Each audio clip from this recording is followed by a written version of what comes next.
यहाँ पार्टी होती है, सभी वहाँ बैठे होते हैं। टेबल पे खाने की वैरायटियाँ होती हैं, सभी उसे देखकर एंजॉय करते हैं। वो ही मैजेस्टी को देखता है। तभी फिर प्रिंस कहता है, तुम तो और भी ज्यादा सुंदर हो गई हो, वो भी पहले से ज्यादा। शाओशेंग कहते हैं, thank you for your compliment. फिर प्रिंस, इतने दिनों में क्या आपकी पढ़ाई अच्छी हुई? फिर प्रिंस कहता है, फादर को तो मेरी चिंता ही नहीं है, क्या फर्क पड़ता है कि मैं इम्प्रूव करूँ या नहीं। शाओशेंग कहती है, आप तो वैसे भी यूजलेस हो और अब आप पढ़ने में भी अच्छे नहीं हो, इससे हम दोनों एक जैसे ही होते हैं। मैजेस्टी आपसे कुछ भी कहने वाले नहीं है, उन्हें आपकी फ्यूचर की चिंता ही नहीं है। फिर प्रिंस मुंह बनाते हुए कहता है, क्या मैं उसकी चिंता करता हूँ? शाओशेंग बुई से कहती है, जी शेंग, मैजेस्टी अच्छे हस्बैंड है, उन्होंने लेडी शू को फेवर नहीं किया जब वो नशे में थे, इसकी वजह से फिर प्रिंस हो गए और ये तो और भी अच्छा हुआ। बुई कहता है, भले ही मैजेस्टी ने गलती हो, फिर भी वो आज उन्हें भुगत रहे हैं। मैजेस्टी के बाद सभी उन्हें भुगत रहे हैं। एम्प्रेस कहती है, शाओशेंग बुई की फियांसे है, वो अब इस फैमिली का हिस्सा बनने जा रही है, सभी ड्रिंक करें। मैजेस्टी रुकता और कहता है, रहने दो, हर साल इस दिन मेरा कोई मूड नहीं होता ड्रिंक करने का, तुम सभी खाने से स्टार्ट करो, मुझे शांत होने का मौका दो। तभी सेकंड प्रिंसेस पीछे से आवाज लगाती है और कहती है, शाओशेंग, मुझे ऐसा लगता है कि हम पुरानी फ्रेंड्स हैं, जब हम पहली बार एक दूसरे से मिली थी, उसके बाद तुम जीशेंग को यहाँ ले आई और हमसे मिलवा भी दिया। फिफ्थ प्रिंस की वाइफ कहती है, इन सब के बाद हम फैमिली होंगे, हमें एक साथ मिलजुल के रहना चाहिए। फिफ्थ प्रिंस कहता है, थर्ड ब्रदर आप ठसका क्यों मार रहे हैं? थर्ड प्रिंस कहता है, मुझे कुछ पुरानी बातें याद आ गयी, जब जीशेंग पहली बार पैलेस में आया कोई वो उसे अच्छे से ट्रीट नहीं करता था और अब तुम देखो सभी उसके साइड होना चाहते हैं। फिफ्थ प्रिंसेस कहती है, जीशेंग मदर के यहाँ पला बड़ा है, अगर हम उन्हें अच्छे से ट्रीट नहीं करेंगे तो हम अपने मदर के बच्चे नहीं हैं। तभी फिफ्थ प्रिंस की वाइफ उसे रोकती है और कहती है, बकवास करना बंद करो, हम सभी एक साथ बड़े हुए हैं, जीशेंग हमसे अलग नहीं है, हम डिफरेंस क्यों रखें? ये तो अच्छी बात है कि हम फादर की वजह से पीसफुल लाइफ और ढंग से जी रहे हैं, हम में और हमारे भाइयों के बीच कोई भी भेदभाव नहीं हुआ है। मैजेस्टी कहता है, सही एज, मैं बात बीच में लाना तो नहीं चाहता, बट ये कंट्री अब वाकई में पीसफुल हो गई है जब से मैं राजा बना हूँ। ब्रदर हू ने बहुत काम किया इस मैटर में। प्रिंसेस कहती है, जनरल हू ने अपनी जिंदगी सैक्रिफाइस कर दी, वो भी इन सब के लिए। फादर आप लेट सोए और सुबह जल्दी भी उठ गए इन सब की वजह से। थर्ड प्रिंसेस कहती है, भले ही हमें एक ही मदर ने जन्म दिया है, बट मैं तुम्हारी तरह क्लियर नहीं हूँ जैसे तुम हो, इसलिए फादर तुम्हें सबसे ज्यादा पसंद करते हैं। तभी उनकाओ मैजेस्टी के पास आता है और बताता है कि बाहर मैडम रुयांग आई हैं। मैजेस्टी कहता है, अनाउंस करो। काओ एग्री करता है और अनाउंसमेंट करता है, मैडम रुयांग अंदर आ रही हैं। तभी मैडम रुयांग अंदर आती हैं, सभी उन्हें ग्रीट करते हैं, वो आगे बढ़ती है और मैजेस्टी भी ग्रीट करता है। आंट उसे कोई भी जेस्चर्स नहीं देती। तभी मैडम रुयांग बगल वाली सीट पे बैठ जाती है और कहती है, आज जनरल हू चौंग की एनिवर्सरी है, मुझे पता था आज फैमिली पार्टी तुम जरूर रखोगे, इसलिए मैं बिना इनविटेशन के यहाँ आ गई। वो शाओशेंग को देख के कहती है, ये जीशेंग की फियांसे है, तो मैं तुमसे पूछना चाहती हूँ, क्या तुमने यू चेंग को साधु बनने के लिए शानशाई टेम्पल में धकेल नहीं दिया? वही कहता है, मेरा और शाओशेंग का रिश्ता खुद मैजेस्टी ने पक्का किया है और दोनों फैमिलीज भी मान गई हैं। अब इन सब बात का क्या मतलब? मैडम रुयांग कहती है, दोनों फैमिलीज मान गई क्या? मिस चेंग आप मार्केस चैंगियन में मिलने गई क्या? वही कहता है, मेरे पेरेंट्स ने डिवोर्स ले लिया, इसलिए शाओशेंग को मैडम चुन्यू से मिलने की कोई जरूरत है ही नहीं। मैडम रुयांग कहती है, मैडम चुन्यू उसकी होने वाली सास है। वही कहता है, होने वाली सास? वो गुस्से में कहता है, क्या आप ये कहना चाहती हैं कि मेरी मदर मर गई? आज मेरे अंकल की डेथ एनिवर्सरी है, आप सोच समझ के कहें। मैडम रुयांग कहती है, क्या मैंने कुछ गलत कहा? वो तुमसे बड़ी है, मिस चैंग तुम उनसे मिलने क्यों नहीं गई? वही कहता है, शाओशेंग अभी तक मेरी मदर से मिली भी नहीं है, उसे क्या जरूरत है मैडम चुन्यू से मिलने की? क्या वो मिलने लायक है भी? मैडम रुयांग कहती है, तुमने यू चेंग को बीच में ही छोड़ दिया और अब तुम मिस चेंग की साइड ले रहे हो।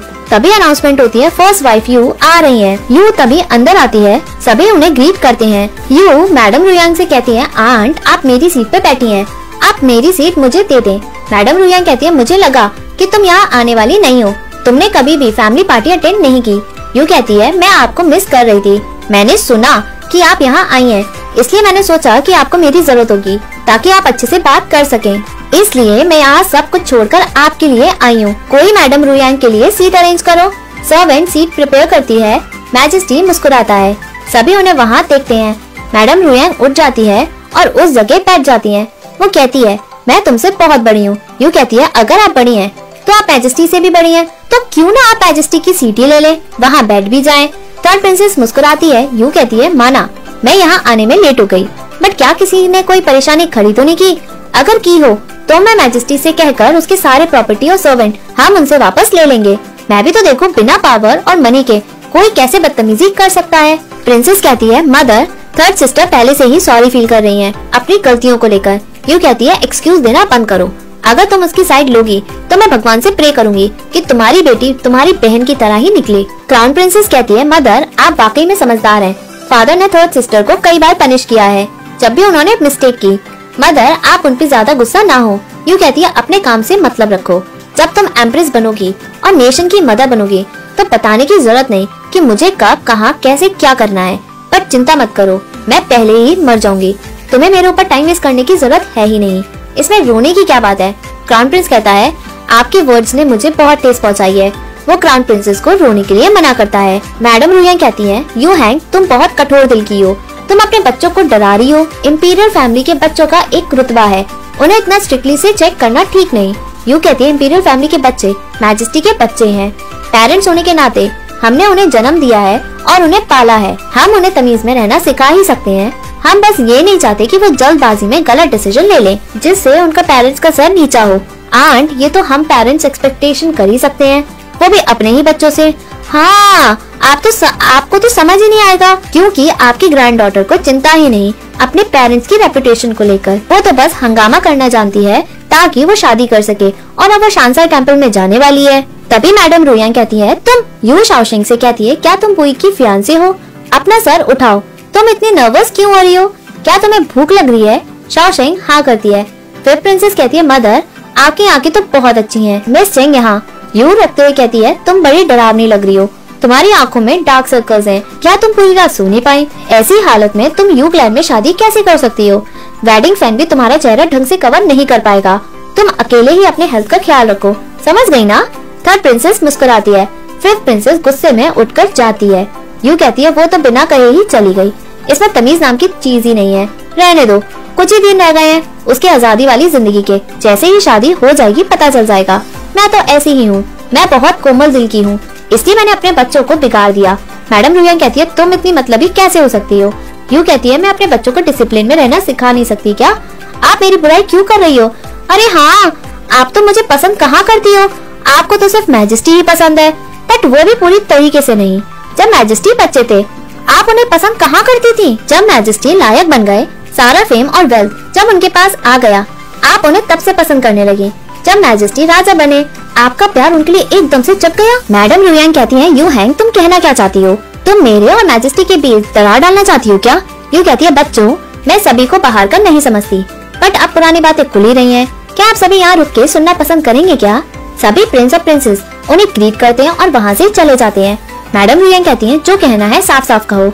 यू कहती है ग्रैंड प्रिंसेस उस वक्त बहुत कमजोर थी जब वो प्रेग्नेंट थी, आपने उनकी मदद करने से मना ही कर दिया था।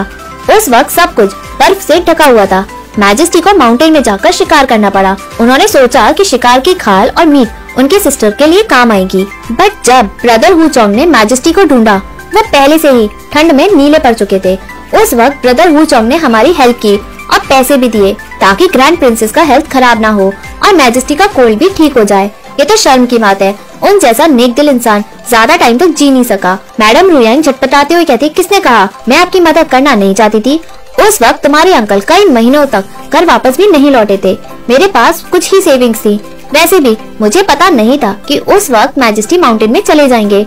यू कहती है जी शेंग, तुम्हारे अंकल जल्दी ही मर गए। एक तुम ही हो जो उनका खून को लेकर चल रहे हो। मैजेस्टी और मैं सिर्फ यही चाहते हैं कि तुम अच्छे से शादी करो और बच्चे करो। तुम्हारे बच्चे अंकल और उनकी पूरी फैमिली उनके लिए ब्लेसिंग्स दे, नहीं तो उनकी आत्मा भटकती ही रहेगी जब तक उन्हें कोई याद करने वाला नहीं होगा। अगर तुम्हारी फियांसे के बारे में कोई कुछ गलत कहता है तो वो सब बकवास है, वो ही उसे रिस्पेक्ट देता है। और एपिसोड यही एंड होता है। Hey viewers, if you like this video, please like, share and subscribe this channel. Thank you.